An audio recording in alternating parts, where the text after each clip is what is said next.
Assalamu alaikum, my dear students of class 9. How are you all? Hope you all are fine by the grace of Almighty Allah. Alhamdulillah, I am also fine by the grace of Almighty Allah. Welcome to NIEVS Home School. Here your religion teacher Wahid Noor, assistant teacher of Islamic Studies, National Ideal English Version School, Deshit. Today I am going to conduct the class of Islamic Studies for class 9. And today our topic is K.B.Q. K means knowledge, B for based and Q for questions. So knowledge based question from chapter 1, lesson 1 to 3. 3 lessons. From 3 lessons, chapter 1 we will do K.B.Q type of question with answer. This is lecture number 5 and there is HW number 4. My beloved students, we have finished our discussion from chapter 1 which are related to your short syllabus. I hope you got the short syllabus, and in your chapter 1 there are many of the lessons, more than 15 lessons. Total is 15 lessons. So in the half yearly only 8 lessons are in our syllabus, but among the 8 lessons 2 lessons we skip because of the short syllabus. So according to the short syllabus we discuss from lesson 1, 2, 3, 4 and 5, 4, 5 and 6. So lessons 7 and 8 it will be continue if we got the permission for doing the full syllabus. I hope you understood. And so from lesson 1 to 3 I made there 6 K.B.Q question. Do that. See that. Question number 1. What is called Islam in usual practice? Answer. In usual practice, obedience to the commands of Allah and His Rasul sallallahu alaihi wasallam is called Islam. My beloved students, question can come in the MCQ. Islam, what does Islam means? In your book there are many of the meaning. Islam means, the literal meaning is to obey, to surrender, or tread the path of Almighty Allah. This is the word meaning type of, and it will come in the MCQ type of questions. But this type of question will come to the knowledge based type of question. I hope you understood question number 1. Now question number 2. Who is called a Muslim? Students, we are saying we are the Muslim, but what is the definition of a Muslim, or what is the definition of a Musulman, which is called in Bengali?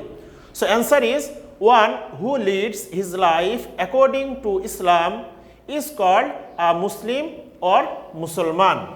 So according to the Islam, so what Islam is saying? Islam is saying whatever Almighty Allah is saying.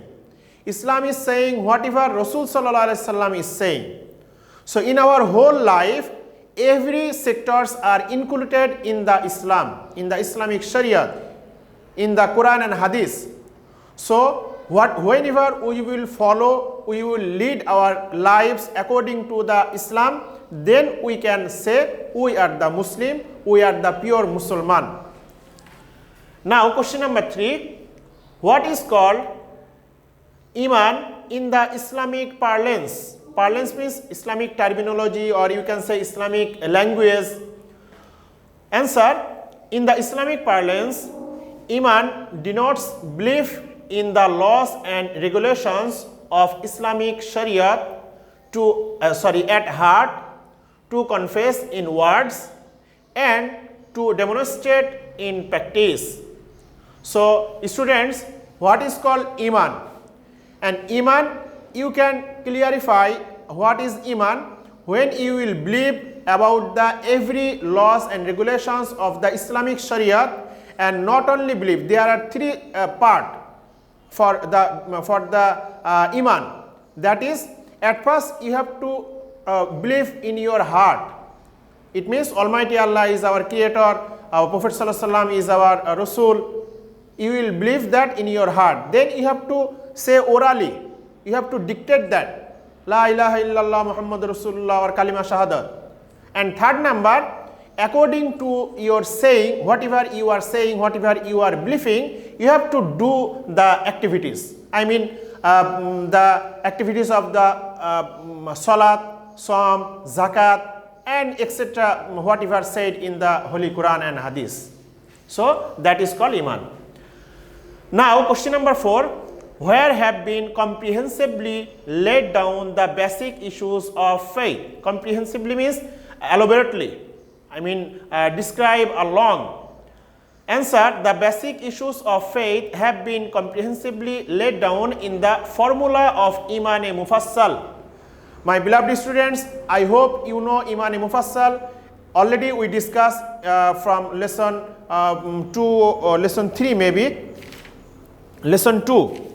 Yeah, lesson 2 we discussed about the Iman, and there are 7 basic aspects of Iman, and that is the comprehensively laid down about the Iman. 7 parts are there, all sectors are came there. Okay, question number 5, what is the basic implication of Iman? Answer, the basic implication of Iman is La ilaha illallahu Muhammadur Rasulullah. My dear students, basic complication of Iman. How you can prove that you are the Muslim.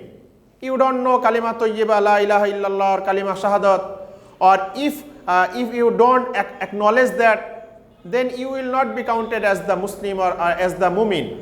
So the basic implement of the Iman is you have to say kalima tayyiba. And if you can't say, that's no matter, but you have to learn that, you have to memorize that, and you have to believe also that in your heart. Then your Iman will be fulfilled. La ilaha illallah Muhammadur Rasulullah. This is the foundation of the Iman. Okay, last number, question number 6. Which are entirely contrary to Iman? Contrary means opposite. So which are entirely, completely opposite to Iman? Answer, disbelief. Disbelief means disbelief to the Almighty Allah. Hypocrisy, 2 type of activities. And polytheism. Polytheism means sharing with the Almighty Allah. So disbelief, hypocrisy, and polytheism are entirely contrary to Iman. My beloved students, so you have to believe to the Almighty Allah. So if you don't believe to the Almighty Allah, then it will be the opposite to the Iman. Or if you share with the Almighty Allah any other gods, then it will be polytheism, which is the opposite to the Iman. Or contrary, hypocrisy. Hypocrisy, in front of the Muslim, you are saying, I am the Muslim. And back of the Muslim, then when you are meeting with the disbeliever, with the kafir, then you are saying, I am the member of you, the non-believers. So this is called hypocrisy. So at that time, it will be counted as the opposite of the Iman. I hope you understood. Now keep concentration to the HW. This is the HW number 5. I written here. Here also I written. So see there, HW 5 K.B.Q. knowledge based question from lesson 4, 5 and 6 from chapter 1. My beloved students, out of these 5, it means you cannot do HW as HW from this. Out of this, not 5, this 6. Sorry. Out of this 6. So students, when you will do the HW, you will follow the system how I made the K.B.Q type of question with answer. But you cannot do this HW, this 5 question, 6 question and answer. You have to do the another 5 K.B.Q type of question with answer from lesson 4, 5 and 6 from chapter 1. So that's all for today, my dear students. Keep practicing at home to abide by your parents. See you next class, inshallah. Till then, assalamu alaikum.